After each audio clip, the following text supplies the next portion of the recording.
My dad died 8 months ago. I just found a letter he hid for 35 years. I can't decide if I should tell my sister or take it to my grave. I asked my perfect boyfriend for permission to cheat. I didn't expect him to say 4 words that ended everything. Before anyone comes at me, I already know I'm the villain here.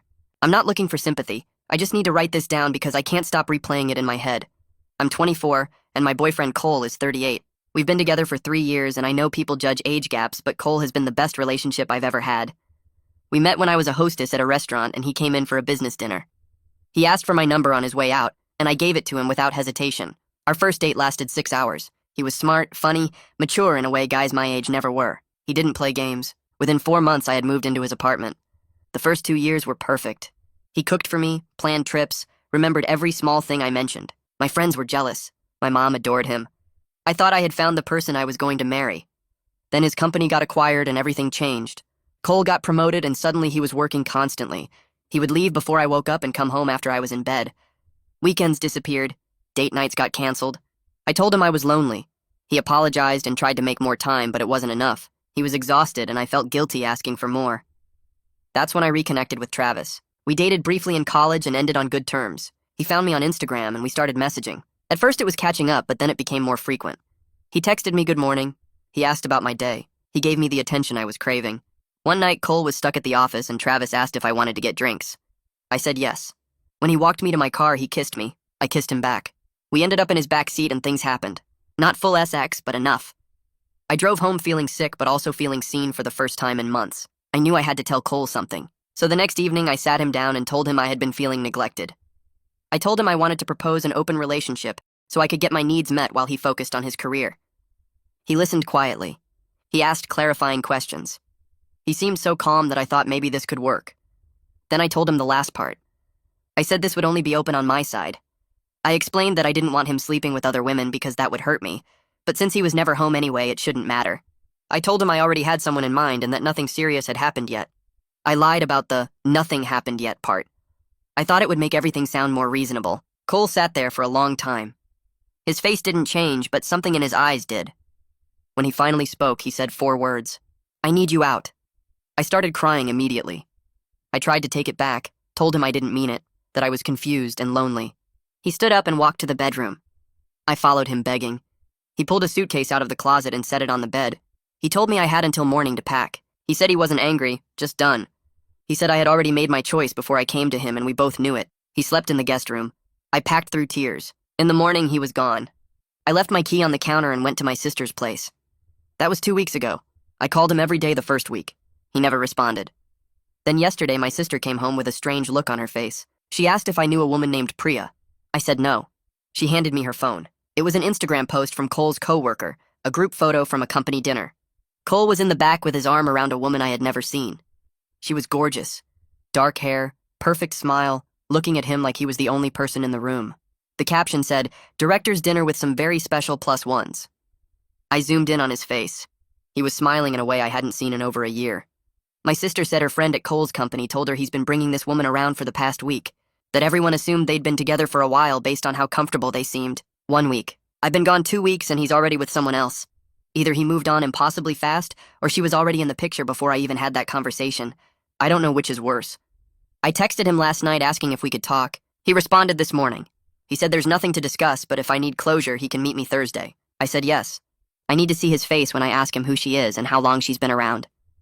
Thursday is in 2 days. I spent Tuesday and Wednesday glued to my phone, refreshing Cole's Instagram every few minutes even though I knew it was pointless. He never posted much anyway, but I kept checking, hoping for something that would tell me what he was thinking. I rehearsed conversations in my head while lying in my sister's guest bed, running through every possible way our Thursday meeting could go. In most of my imagined scenarios, Cole admitted Priya was just a rebound, someone to distract himself with after I hurt him. He would say he still loved me, that we could work through this if I promised to change. I knew these fantasies were ridiculous, but I couldn't stop myself from playing them on repeat. Part of me understood I was being delusional, but the rest of me needed to believe there was still a chance. Tuesday night I couldn't sleep, so I moved to the couch around midnight and started scrolling through Cole's old posts. My sister found me there at 2 in the morning, still staring at a photo from our trip to Portland last year. She sat down next to me without saying anything at first, just watching me zoom in on Cole's face in the picture like I could find answers there. Finally, she asked if I had actually thought about what I would do if Cole confirmed he had moved on for good. The question stopped me cold because I realized I hadn't let myself consider that outcome as real. Every plan I had made assumed Cole would at least be open to talking about us, that seeing me in person would remind him of what we had. My sister's face was gentle but serious as she waited for my answer. I didn't have one. She took the phone from my hands and set it on the coffee table, then told me I needed to prepare myself for the possibility that Thursday wouldn't go the way I hoped. I started to argue, but she cut me off, saying she loved me, but I needed to be realistic about what I had done and what it meant. She went back to bed and I sat there in the dark, feeling sick. Thursday morning, I woke up early even though I barely slept. I stood in front of my sister's closet for almost an hour, pulling out different outfits and holding them up to myself in the mirror. Nothing looked right. I wanted to look like I was doing fine, like the breakup hadn't destroyed me, but I also wanted Cole to see what he was giving up. I changed 4 times, trying on jeans and a nice top, then a dress that felt too formal, then leggings and a sweater that made me look like I had given up. Finally, I settled on the blue sweater Cole always said brought out my eyes, paired with jeans that fit well. As soon as I looked at myself in the mirror, I felt pathetic for caring what he thought about my outfit. He was probably bringing Priya around to company dinners, and I was standing here trying to manipulate him with a sweater. I almost changed again, but ran out of time. I got to the coffee shop 15 minutes early because I couldn't stand waiting at my sister's apartment anymore. The place was busy with the morning crowd, but I found a corner table where I could see the front door. My hands shook as I ordered a latte from the barista, some drink I didn't even want but felt like I needed to buy something to justify taking up space. I sat down and wrapped my fingers around the cup to stop them from trembling. My planned questions about Priya kept running through my head. I would ask him directly who she was and how long they had been together. I would stay calm and mature, not accusatory. I would make him see that I deserved honesty about whether she existed before our conversation 2 weeks ago. The coffee burned my tongue when I tried to drink it, but I barely noticed. Cole walked in at exactly 11 o'clock, looking like he had slept perfectly the night before. His face was relaxed in a way I hadn't seen in months, maybe longer. He was wearing the gray jacket I bought him for his birthday last year, and the sight of it made my stomach hurt. He went to the counter and ordered his usual black coffee without looking around for me first, like he wasn't in any hurry. When he finally walked over to my table and sat down across from me, his expression was completely neutral. Not angry, not sad, just blank. He set his coffee on the table and waited for me to speak first. I opened my mouth, but nothing came out. All my rehearsed questions disappeared, and I just sat there staring at him like an idiot. I forced myself to ask who Priya was and how long they had been together, trying to keep my voice from shaking. Cole took a slow sip of his coffee before answering, like he was thinking about whether I even deserved an explanation. When he finally spoke, his voice was calm and matter-of-fact. He said Priya was a director at a partner company his firm had been working with for 8 months. 8 months. The number hit me hard because that meant she was around for most of the time I was feeling neglected and complaining to Travis.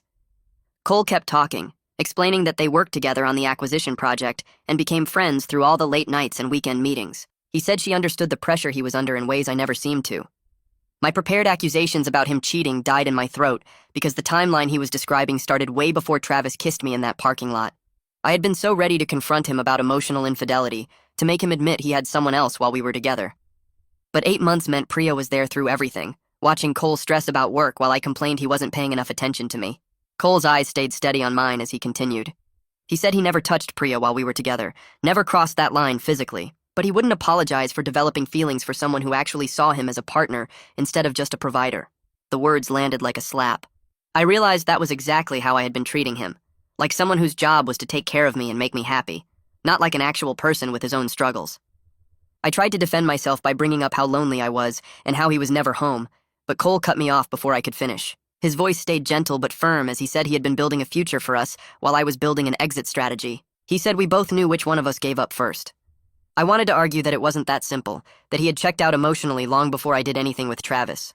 But sitting across from him now, seeing how calm and sure he was, I couldn't make myself believe my own excuses anymore. Cole set his coffee down and looked at me directly.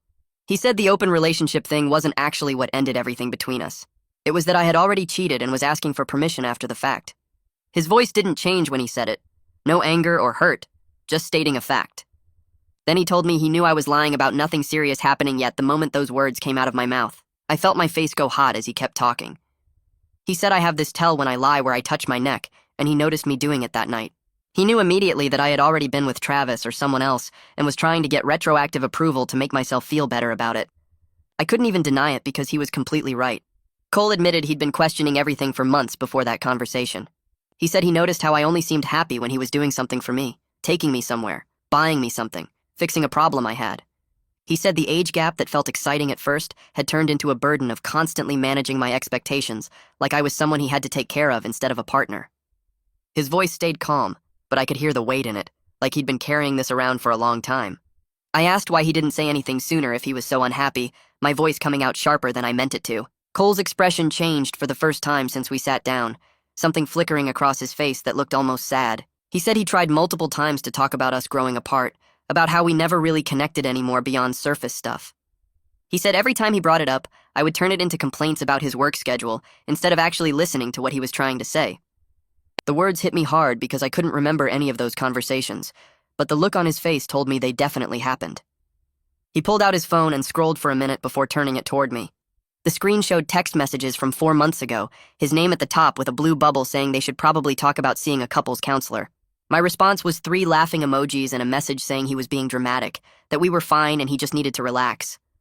I stared at those words, my own words, and couldn't remember writing them at all. But there they were, proof that I had dismissed him when he was trying to save us. Cole put his phone back in his pocket and told me he had already started the process of emotionally letting go before my proposition. He said that's why he could end things so cleanly, why those 4 words came out so easily. They weren't a reaction to what I said about wanting an open relationship. They were the conclusion he had already reached, and I just gave him the final push he needed. I felt tears starting and tried to blink them back, but couldn't stop them from spilling over. I asked if there was any chance for us to try again, hating how my voice cracked but unable to stop myself from asking. I already knew the answer before he opened his mouth. Cole's face softened slightly, but his voice stayed firm when he said no. That ship had sailed and he was genuinely happy now. He said he didn't want to go back to feeling like he was failing someone every day, just by being himself.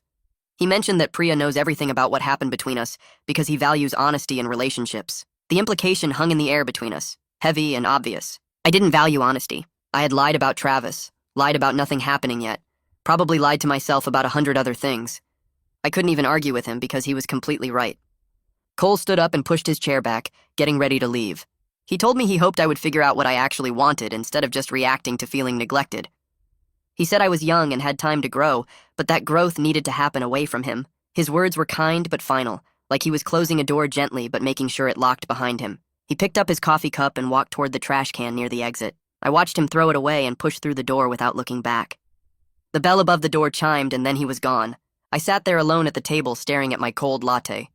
An hour passed and I didn't move, just kept replaying the conversation in my head. Every question I asked got answered honestly, while I had built our entire relationship on manipulating his generosity. He was kinder to me than I deserved, explaining everything calmly when he could have just told me to leave him alone. I thought about how I touched my neck when I lied, how he noticed that detail and knew immediately I was lying about Travis. I thought about the texts I didn't remember sending, dismissing his concerns with laughing emojis like his feelings were a joke. My phone buzzed with a text from my sister asking if I needed a ride. I texted back yes because I was too upset to drive, my hands shaking too much to trust myself behind the wheel. She showed up 20 minutes later and found me still sitting at the same table. She didn't ask questions, just helped me stand up and walked me to her car. Once we were driving, I told her everything Cole said. She listened quietly, her eyes on the road, not interrupting or offering opinions. When I finished, she was silent for a long moment before asking if I was finally ready to be honest with myself about who I had been. The question made my chest tight because I knew what she meant. Not who I wanted to be or who I thought I was, but who I actually was based on my actions. I didn't answer because I wasn't sure I was ready for that honesty yet. I couldn't sleep that night. My sister had gone to bed hours ago, but I was still on the couch with my phone, scrolling back to the beginning of my messages with Travis. The first text was from 5 months ago, right after he found me on Instagram. Just a casual hey, asking how I'd been. I remembered feeling excited to hear from him, like it was innocent nostalgia for college days. But as I kept reading, I saw how quickly I'd turned every conversation toward my problems with Cole. Travis would ask about my job, and I'd respond with 3 sentences about work, followed by a paragraph about how Cole was never home. He'd mention a movie he saw, and I'd say I wished I had someone to go to movies with since my boyfriend was always at the office. Every single message from me contained some complaint about Cole, some mention of feeling lonely or neglected. I was building a case against Cole to justify what I wanted to do with Travis. The emotional affair didn't start when we kissed in his car. It started the moment I began using Travis as my outlet for everything I wasn't saying to Cole. I kept scrolling and found the night we hooked up. My texts afterward were full of guilt but also excitement, asking when we could see each other again. Travis had responded with casual enthusiasm, nothing deep or meaningful, just a guy who was available and willing, exactly like I had been.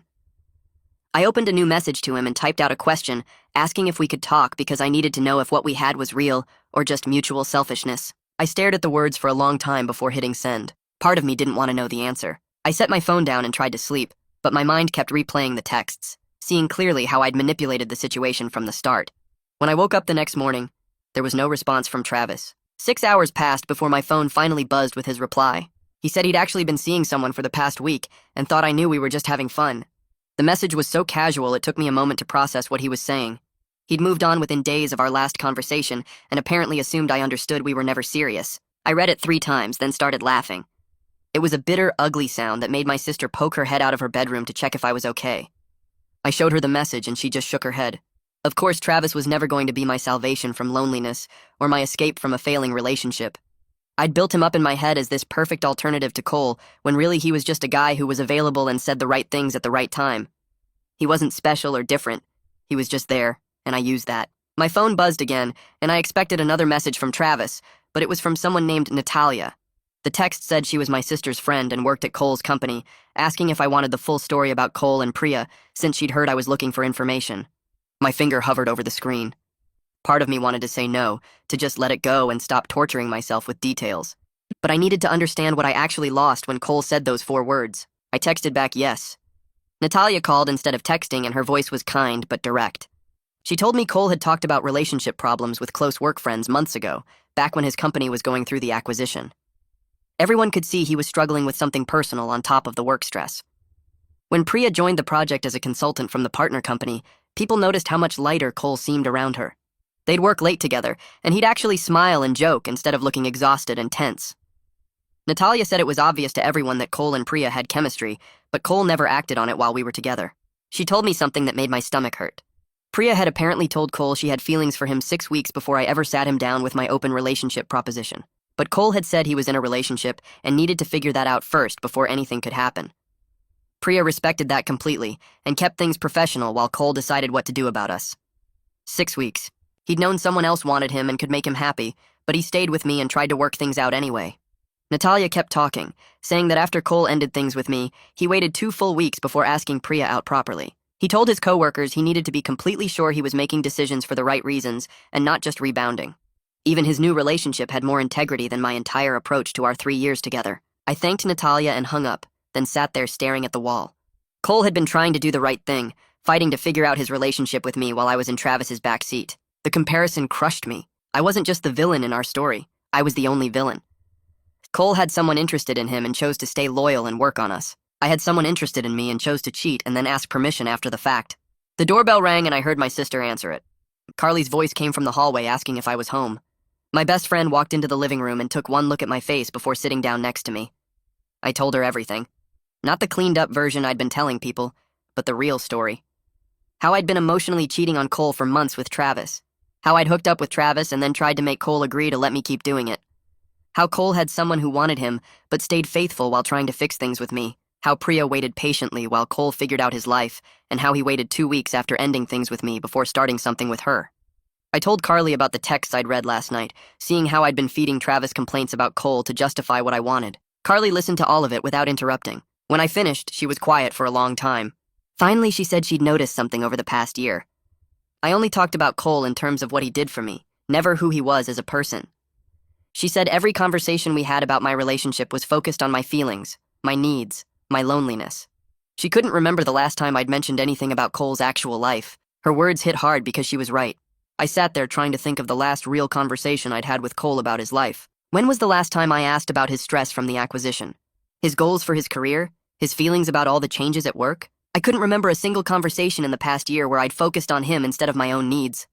Carly sat with me on that couch for another hour, not saying much, just being there while I processed everything. She finally stood up and said she needed to get home, but wanted me to really think about what she'd said. I nodded and walked her to the door. After she left, I went back to the living room and stared at the wall for a while. My phone buzzed with a text from my mom asking how I was doing. I'd been giving her vague updates since the breakup, nothing specific about what actually happened. She knew Cole and I had ended things, but I'd blamed it on the usual stuff. Growing apart, different priorities, nothing that made me look like the bad guy. But sitting there after everything Carly had said, I couldn't keep lying to my mom. I called her instead of texting back. She answered on the second ring and asked what was wrong because I never called in the middle of the day. I told her I needed to explain what really happened with Cole, the actual truth, not the cleaned-up version I'd been feeding everyone. There was a pause before she said, "Okay." She was listening. I started from the beginning, how Cole had been working constantly, and I felt neglected. How I'd reconnected with Travis and started an emotional affair that turned physical. How I'd asked Cole for a one-sided open relationship after already cheating. How he'd ended things immediately, and how I'd discovered he had someone new within a week. I told her about learning that Cole had stayed faithful while someone else wanted him, that he'd tried to work on us while I was in Travis's car. My mom was quiet through all of it. When I finished, the silence stretched out so long I thought the call had dropped. Finally, she spoke and said she was disappointed in how I'd handled things, but she loved me anyway. Her voice was sad in a way that made my chest hurt. She said she'd always liked Cole and thought he was good for me, but she'd worried about the age gap from the start. I asked what she meant, and she explained that she'd wondered if I was looking for someone to take care of me instead of building an actual partnership. She said she'd hoped her instincts were wrong, but apparently they were right. I tried to defend myself, but the words died before I could say them because she wasn't wrong. My mom told me she thought I needed to talk to someone professional about this, that I clearly had things to work through that were bigger than just one relationship. We talked for a few more minutes before hanging up, and I sat there feeling like I'd disappointed everyone who mattered. The next morning, I looked up therapists in my area. I found one named Mika Bailey who had availability that week and booked an appointment before I could talk myself out of it. Her office was in a building downtown, and when I walked in for the first session, she greeted me with a calm smile and led me to a small room with 2 chairs. I sat down and immediately started trying to explain why I was there in a way that made me sound less terrible. I talked about Cole's work schedule and my loneliness and how young I was when we got together. Mika listened patiently and then gently pointed out that I was spending a lot of time explaining circumstances, but not taking responsibility for choices. The observation stung, but I couldn't argue with it. She asked me to describe what I brought to my relationship with Cole beyond just being there, and I opened my mouth to answer, but nothing came out. I sat there trying to think of something meaningful I'd contributed, and came up blank. I'd been young and fun in the beginning, but that wasn't really bringing something to a partnership. Cole had handled the bills, the cooking, the planning, all the actual work of maintaining our life together. I'd just coasted along enjoying the benefits. Mika didn't push when I couldn't answer, just made a note and moved on to other questions. By the end of the session, I felt raw and exposed, but also like maybe this was necessary. I scheduled my next appointment for the following week. When I came back for the second session, Mika asked me to think about the open relationship proposition I'd made to Cole. She wanted me to walk through the actual logic of what I'd asked for. I explained how I'd wanted to see other people while keeping Cole from doing the same, and hearing myself say it out loud made it sound even worse than it had in my head. Mika pointed out that I'd designed the whole thing specifically to punish Cole for not meeting my needs while protecting myself from any consequences. The calculation behind it made me feel sick. I'd convinced myself I was just trying to get my needs met, but really I'd been trying to have everything my way without considering his feelings at all. I left that session feeling worse than the first one, but Mika said discomfort meant I was actually looking at things honestly. That weekend I was scrolling through social media and saw a post from someone who knew both Cole and me. It was from a gallery opening downtown, and there in the background was Cole with his arm around Priya. They were looking at a painting together, and something about the way they stood next to each other looked different from any photo I had with Cole. They looked like equals, like 2 people who were actually on the same level, instead of one person taking care of the other. I zoomed in on their faces, and they both looked genuinely happy in a way that had nothing to do with me. I closed the app and put my phone face down on the table. My phone buzzed an hour later with a text from Travis asking if I wanted to come over and hook up. I stared at the message and felt absolutely nothing. No excitement, no temptation, not even anger. Whatever I'd thought I wanted from him had just been a way to avoid facing how inadequate I felt in a real relationship. I typed back a simple no, and then blocked his number without waiting for a response. When I told Mika about it at our next session, she said blocking Travis was actual progress, even though it felt like just basic decency to me. She pointed out that keeping him as an option would have been exactly the kind of behavior that got me into this mess in the first place. A few days after my last therapy session, my sister knocked on my bedroom door and asked if we could talk. I followed her to the kitchen where she had coffee already poured for both of us. She sat down across from me and said she loved having me there, but this was only supposed to be temporary. I needed to start looking for my own place. The words felt like a punch, even though I knew she was right. I'd been treating her apartment like a safe space where I could hide from rebuilding my actual life. She reached across the table and squeezed my hand, told me this wasn't about kicking me out, but about me learning to stand on my own. I nodded and felt tears starting but pushed them back. That weekend I started searching for apartments online, and the reality of my situation hit me fast. Everything I could actually afford was depressing in ways that made my chest tight. Studio apartments with carpet stains and tiny windows that looked out at brick walls. One-bedrooms in buildings where the hallways smelled like old food and cigarette smoke. I'd gotten so used to Cole's place with the big windows and nice appliances that I'd forgotten what my actual price range looked like. The apartment we'd shared together cost more than twice what I could afford on my own. I'd been living a life Cole paid for while contributing basically nothing, and now I was seeing exactly where I actually belonged. The apartments in my budget were the kind of places I'd driven past and felt grateful I didn't live in, and now they were my only options. I called Carly and asked if she'd come look at places with me because I couldn't face it alone. She met me the next afternoon and we drove to 3 different buildings. The first one had a broken elevator and stairs that made my legs burn by the 3rd floor. The second one had a landlord who kept staring at my chest while explaining the lease terms. The third one was actually clean, but so small I couldn't figure out where I'd put a couch. Carly walked through each place with me and didn't say anything negative until we were back in her car. Then she turned to me and said, maybe having my own space that I paid for myself was exactly what I needed. She pointed out that I'd never really lived independently before. I'd gone from my parents' house to a college dorm to Cole's apartment without ever having to be completely responsible for myself. The observation stung because it was true. I'd jumped into living with Cole after 4 months because it was easier and nicer than figuring out my own housing situation. I'd taken the path that required the least effort from me. We looked at 2 more places the following week, and I finally found one that felt manageable. A small 1-bedroom on the 2nd floor of a building that wasn't falling apart. The kitchen was tiny and the bathroom had old tiles, but the bedroom had decent light and the whole place was clean. The rent was exactly at the top of what I could afford, which meant I'd have to actually budget for the first time in 3 years. I filled out the application sitting in Carly's car and felt my hand shaking as I signed my name. The landlord called 2 days later and said I was approved. I'd need first month, last month, and security deposit by the end of the week. I looked at my bank account and realized I'd have almost nothing left after paying all that. No safety net, no cushion, just me trying to make it work on my server wages and tips. I transferred the money and felt simultaneously proud and scared in a way that made my stomach hurt. Moving day came 3 weeks later, and my sister and Carly showed up with Carly's boyfriend's truck. We loaded up the furniture I'd bought from a thrift store and the kitchen stuff my sister had given me from her extras. Everything was mismatched and worn, but it was mine in a way Cole's expensive furniture had never been. We carried boxes up the stairs, and my sister kept making jokes to keep the mood light. By the afternoon, the apartment was set up, and it looked sparse and kind of sad, but it was my space that I was paying for with my own money. After they left, I sat on my second-hand couch and looked around at my new life. The walls were bare and the furniture didn't match, and I could hear my neighbor's television through the wall. This was where I actually was in life, not in some nice apartment with a successful older boyfriend taking care of everything. I went to the grocery store that evening to stock my empty fridge and ran into Arlo from Cole's company in the produce section. He looked surprised to see me, and we had an awkward moment where we both pretended we might not recognize each other. Then he smiled and said hi and asked how I was doing. I gave him some vague answer about being fine and starting fresh. He nodded, and there was a pause before he mentioned that Cole seemed really happy lately. There was no judgment in his voice, just a simple statement of fact, but it stung anyway. I asked if he'd met Priya, and Arlo said yes, that she was great and they seemed really good together. He said it kindly, but I felt my face get hot. We talked for another minute about nothing important, and then he said it was good to see me and walked away. I stood there holding a bag of apples and feeling like everyone in Cole's life had moved on except me. At my next therapy session, Mika asked about my new apartment, and I described it and the whole process of finding it. She said she was proud of me for taking that step toward independence. Then she shifted the conversation and asked about my pattern of seeking validation from men instead of building my own sense of worth. I tried to deflect, but she kept pushing, asking what I actually wanted to do with my life beyond being someone's girlfriend. I opened my mouth to answer and realized I didn't have one. I'd spent so much energy on my relationship status that I'd never developed real goals for myself. Mika let the silence sit there while I tried to think of something meaningful to say about my future. Finally, I admitted I didn't know what I wanted because I'd been so focused on having a boyfriend that I never thought about what I wanted to build for myself.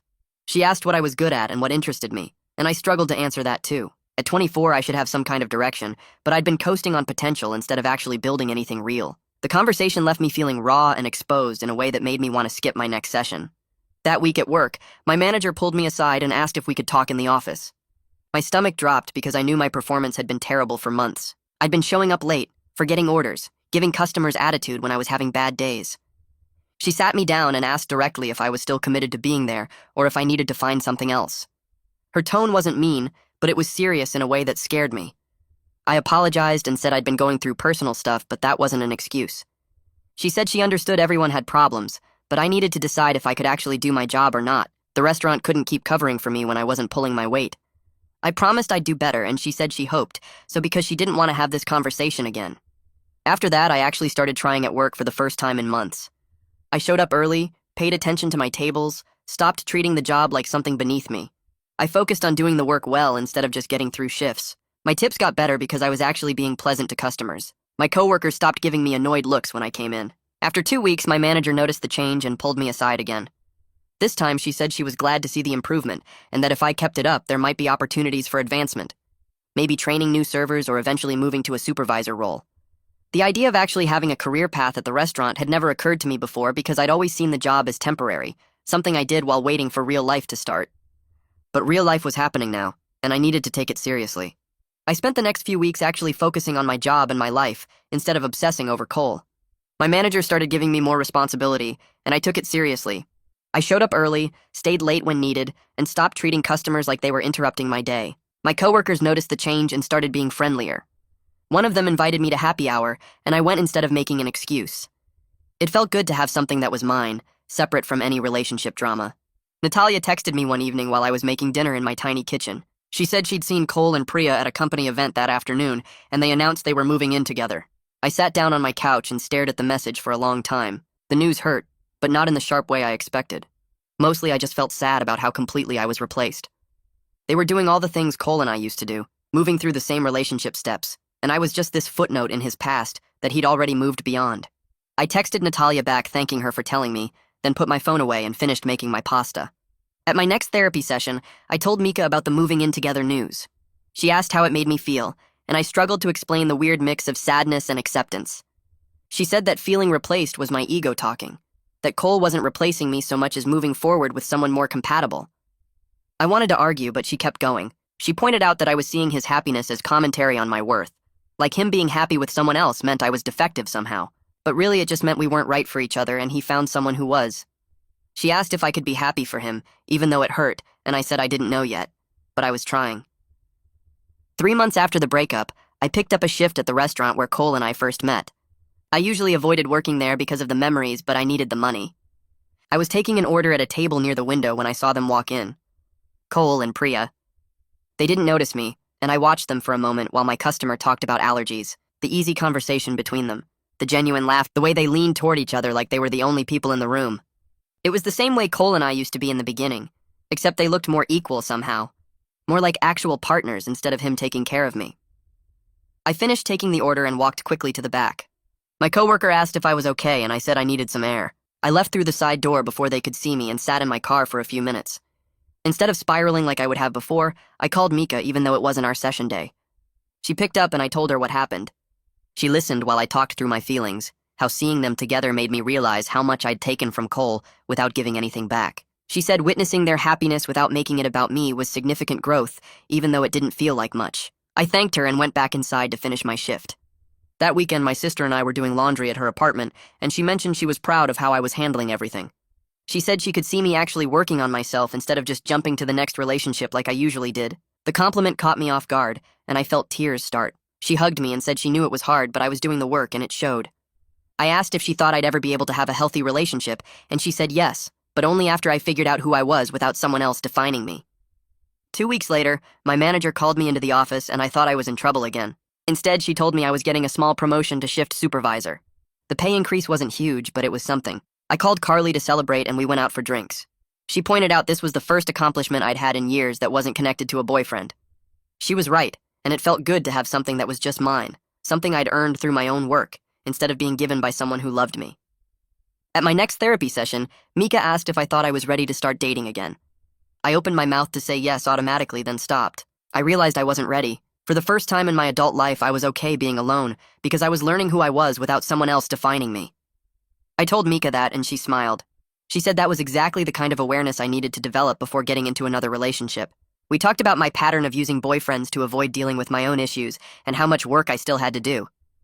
4 months after our Thursday meeting, I ran into Cole at a coffee shop downtown. I was picking up my order when I heard his voice behind me. My stomach dropped, but I turned around and said hi. He looked good, relaxed in a way I rarely saw when we were together.